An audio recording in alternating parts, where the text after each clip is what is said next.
নমস্কাৰ মৰমৰ ছাত্ৰ ছাত্ৰীসকল। আজি আকৌ তোমালোকৰ মাজত আহিলো এটা বিশেষ আলোচনাৰ লগতে। তোমালোকে ইতিমধ্যে জানি পাইছা যে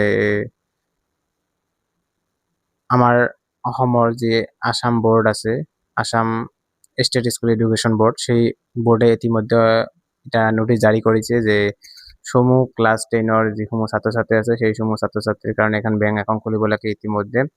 বিশেষকৈ তোমালোকৰ যি আগন্তুক হ'বলগীয়া যি ফাইনেল এক্সাম আছে, HSLC এক্সাম, তাৰ আগত যি তোমালোকৰ প্ৰৱেশ পত্ৰৰ কাৰণে এডমিটৰ কাৰণে যি ফৰ্ম ফিল আপ কৰিব লাগিব, সেই ফৰ্ম ফিল আপৰ সময়ত তোমালোকৰ বেংক একাউণ্টটো লাগিব বাধ্যতামূলক। সেই কাৰণে তোমালোকে নিশ্চয় শুনা পাইছে যে আমাৰ বোৰ্ডে ইতিমধ্যে নোটিছ জাৰি কৰিছে সমূহ বিদ্যালয়ৰ যিসমূহ প্ৰাধিকৰণ যিসমূহ আমাৰ ডিষ্ট্ৰিক্টৰ যি ছাৰ আছে, SI যি ছাৰ, স্কুল ইন্সপেক্টৰ ছাৰ আছে, সেই সকলো ছাৰকে অলৰেডি নিৰ্দিষ্ট জাৰি কৰিছে বোৰ্ডৰ তৰফৰ পৰা, যিসমূহ ছাত্ৰ ছাত্ৰীকে এডমিটৰ যি ফৰ্ম ফিল আপ, সেই ফৰ্ম ফিল আপৰ আগতে তেওঁলোকৰ কি কৰিব লাগিব, একাউণ্ট বনোৱাটো বাধ্যতামূলক আৰু সেই সময়ত একাউণ্টটো সংযোগ কৰিব লাগিব। এতিয়া মূল কথাটো হ'ল যে এই একাউণ্টৰ প্ৰয়োজনটো কি, তোমালোকে বাধ্যতামূলক সহকাৰে কি একাউণ্টটো দিছে যে বৰ্তমান যিসমূহ স্কুল আছে, প্ৰতিটো স্কুলতে যিসমূহ যেতিয়া তোমালোকৰ এডমিশ্যন চলি থাকে সেই সমূহত কিন্তু প্ৰতিটো ছাত্ৰ ছাত্ৰী একাউণ্ট বহি লৈ লয়।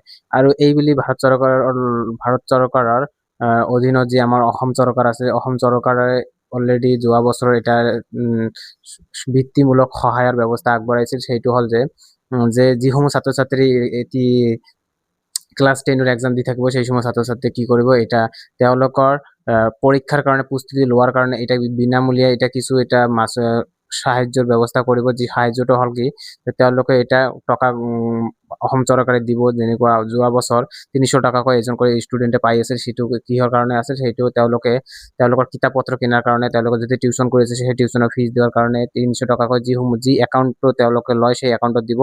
গতিকে এতিয়া তোমালোকে এডমিটৰ যেতিয়া এডমিটৰ কাৰণে ফৰ্ম ফিল আপ কৰিব, তেতিয়া তোমালোকে এই টকাখিনি সেই তোমালোকে দিয়ে বেংক একাউণ্টত সোমাই থাকিব। তাৰ পৰা নেক্সট মাহত যেতিয়ালৈকে তোমাৰ এক্সাম নহয়, এক্সামৰ 3 মাহৰ 4 মাহৰ ভিতৰত 4 মাহৰ কাৰণে তোমালোকে এই টকাখিনি পাই থাকিব। গতিকে সেইকাৰণে তোমালোকক আমাৰ অসম চৰকাৰে সেই কিখন নোটিছটো দিছে, মই তোমালোকক নোটিছটো মই দেখাই দি আছোঁ।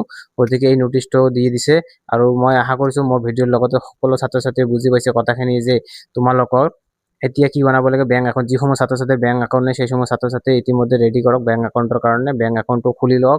তোমালোকৰ নিয়াৰত যি তোমালোকৰ কি আছে বেংক আছে, যিকোনো বেংকৰ পৰা একাউণ্ট হ'লে হ'ব, ষ্টেট বেংকে হওক, ইউকো বেংকে হওক বা আদাৰ্ছ কিবা বেংকৰে হওক, যিকোনো বেংকৰ একাউণ্ট হ'লে তোমালোকৰ হ'ব। সেই একাউণ্টটো তোমালোকে নিশ্চয় এতিয়ালৈকে খুলি ৰাখক, কাৰণ আগন্তুক যিসমূহ তোমালোকৰ এডমিটৰ কাৰণে যিটো ফৰ্ম ফিল আপ হ'ব, সেই ফৰ্ম ফিল আপৰ সময়ত তোমালোকৰ কিন্তু বেংক একাউণ্টটো মাষ্ট বি কম্পালচাৰী লাগিবই। আৰু কম্পালচাৰীটো এই কাৰণে লাগিব, মই আগন্তুক কৰি দিলোঁ যে তোমালোকে এতিয়া চৰকাৰৰ পৰা অসম চৰকাৰে তোমালোকক এটা কি দিব, যে টকা দিব, এটা 300 টকা। যোৱা বছৰ 300 টকাকৈ দিয়া আছিল, এইবাৰ হয়তো বেছিকৈ দিব পাৰে, এমনকি 300 টকাই দিব পাৰে। গতিকে তোমালোকে যিটো তোমালোকৰ এক্সামৰ প্ৰিপাৰেশ্যন কৰাৰ কাৰণে তোমালোকক এইটো সুবিধাজনক হ'ব, সুবিধাজনক কৰি দিছে।